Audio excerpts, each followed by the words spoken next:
This channel does not promote any violent, harmful, or illegal activities. All content provided by this channel is meant for an educational purpose only. Nabanna অভিযানের আগেই গ্রেফতারি নিয়ে হাইকোর্টে প্রশ্নের মুখে রাজ্য। অভিযানের আগেই কি করে 4 জনকে গ্রেফতার করল পুলিশ? প্রশ্ন আদালতের। কিসের ভিত্তিতে গ্রেফতার? আদালত আর কি বলেছে, কি তার পর্যবেক্ষণ জানবো। আমাদের সঙ্গে রয়েছেন আমার সহকর্মী Srabanti. Fair and bright night and day cream, ত্বক থাকবে ব্রাইট সারাদিন, পলিউশন ফ্রি, ঠিক যেন রাতের ফোঁটা সাদা ফুল। সারাদিন হ্যাপি ব্রাইট স্কিন।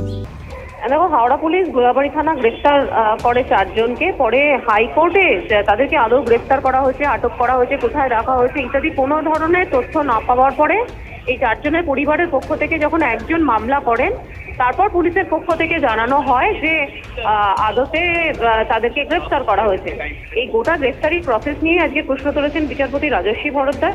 তার বক্তব্য যে যেভাবে নির্দিষ্ট অভিযোগের কথা বলা হয়েছে কিন্তু কোনো প্রসেস মানা হয়নি, কেউই দাগী অপরাধী নন, তাহলে গ্রেফতার কেন এইটা স্পষ্ট হচ্ছে না। আগামীকাল ফের রাজ্য সরকারকে নথি আনতে নির্দেশ দিয়েছেন বিচারপতি রাজস্বী ভরদ্বাজ। ধন্যবাদ শ্রাবন্তী।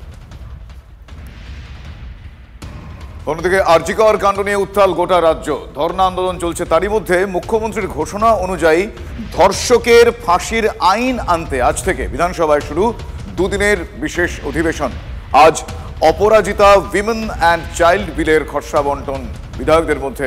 কাল বিল নিয়ে আলোচনা।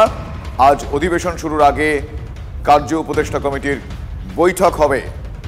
আর কি জানা যাচ্ছে বৈঠক সংক্রান্ত আমি জানবো। আমার সহকর্মী প্রদীপ্ত এই মুহূর্তে রয়েছেন আমার সঙ্গে সরাসরি। প্রদীপ্ত,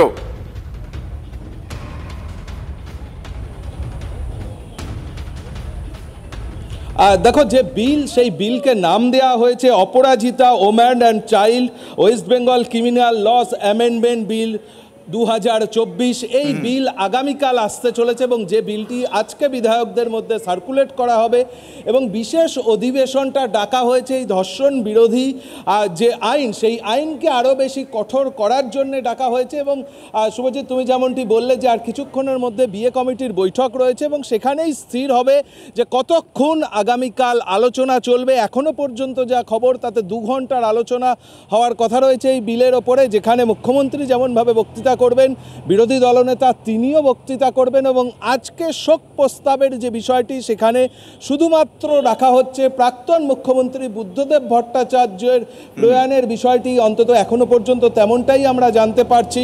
আর তবে ইতিমধ্যেই বিজেপির তরফ থেকে জানিয়ে দেওয়া হয়েছে যে এই যে বিলটি আসছে সেই বিলটিকে তারা সমর্থন করবেন ঠিকই, কিন্তু এই বিলটি কি আদতে রাষ্ট্রপতির কাছ থেকে অনুমোদন পাবে? এমনিতেই রাজ্যে যে বিষয়গুলো রয়েছে, এই ধর্ষণের ক্ষেত্রে যে কঠোর আইনগুলো রয়েছে সেগুলো কোথাও প্রয়োগ করা হয় না।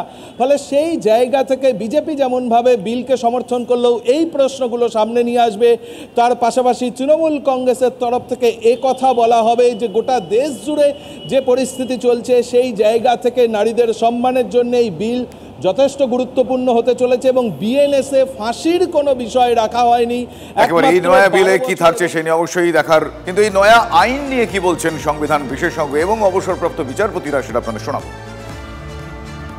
এখন যা আইন আছে, শুধু ধর্ষণের ফাঁসি হয় না, ধর্ষণের সঙ্গে যদি মৃত্যু হয়, মানে ধর্ষণ করতে গিয়ে যে মৃত্যু যেটা এই ক্ষেত্রে ঘটেছে, তাহলে ফাঁসি হতে পারে। এটা কিন্তু কনকারেন্ট লিস্টে ঢাকার ফলে এটা কিন্তু রাজ্য সরকার পাল্টাতে পারে। আজকে আইন পাল্টালে যদি ধর্ষণ হয়ে থাকে আগে যেটা ঘটনা, সেই ধর্ষকদের সাজা কিন্তু মানে সংশোধিত আইনের মাধ্যমে করে দেওয়া যাবে না। সংবিধানের আর্টিকেল 20-তে বলা আছে। ফৌজদারি আইন ভারতীয় সংবিধানের 7th শিডিউলের কনকারেন্ট লিস্ট অর্থাৎ 7ম তফসিলের যৌথ তালিকাভুক্ত। কেন্দ্রীয় সরকার এই বিষয়ে 2টি আইন ছিল এবং সম্প্রতিকালে সেই জায়গায় নতুন করে 2টি আইন প্রণয়ন করেছেন। ফলে কোনো অঙ্গরাজ্যের অ্যাসেম্বলির ক্ষেত্রে কোনো আইন করতে গেলে তার ক্ষমতা সীমিত এবং কিছু লক্ষণরেখা মানতে হবে। তা হচ্ছে কেন্দ্রীয় আইনের কোনো ধারার বিরোধী কোনো আইন প্রণয়ন করা যাবে না এবং দ্বিতীয়ত এটি রাষ্ট্রপতির পূর্ব অনুমোদন সাপেক্ষ। আর এই বিষয় নিয়ে খুব স্বাভাবিকভাবেই রাজনৈতিক তরজা শুরু হয়ে গিয়েছে। কি বলছেন রাজনৈতিক ব্যক্তিত্বরা আপনাদের শোনাবো।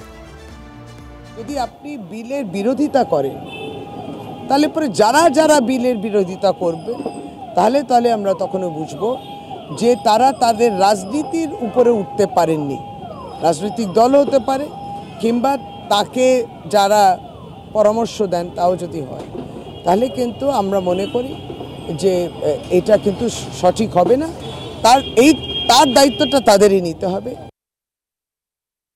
যারা 13 বছরে একটা লোকের ফাঁসি দিতে পারেন, 48,000 অপরাধ হয়েছে, তারা কোন মুখে বলছে 2 সপ্তাহ 3 সপ্তাহ? কোথাও লেখা আছে 2 সপ্তাহে করতে হবে? 4 দিনে ওরা কি করেছেন? সমস্ত এভিডেন্স নষ্ট করেছে, এটা এফআইআর করতে পারেনি। সেই পার্টির লোকেরা যারা ধর্ষকদের সঙ্গে আছে, যারা সমাজ বিরোধীদের সঙ্গে আছে, তাদের মুখ্যমন্ত্রী যিনি সেই ধর্ষকদের এবং অপরাধীদেরকে আড়াল করছেন, তারা কোন মুখে বড় বড় কথা বলে? কার সঙ্গে এগ্রিমেন্ট করেছে ওরা? আজকে নাটক করছে ফাঁসির, আর কি আইন করবে? কে অধিকার দিয়েছে ওদেরকে আইন করা? জি কর কাণ্ডের প্রতিবাদ কিছুক্ষণ আগেই আপনাদের বর্ধমানের ছবি দেখিয়েছি, যেখানে ডিএম অফিস ঘেরাও, আর এবার বাঁকুড়ার ছবি দেখাবো।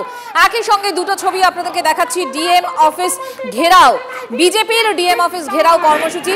রাজ্যের আইন শৃঙ্খলা নিয়ে প্রশ্ন তুলে ডিএম অফিসে অভিযান, গেরুয়া শিবিরের কর্মসূচি ঘিরে উত্তেজনা এই মুহূর্তে।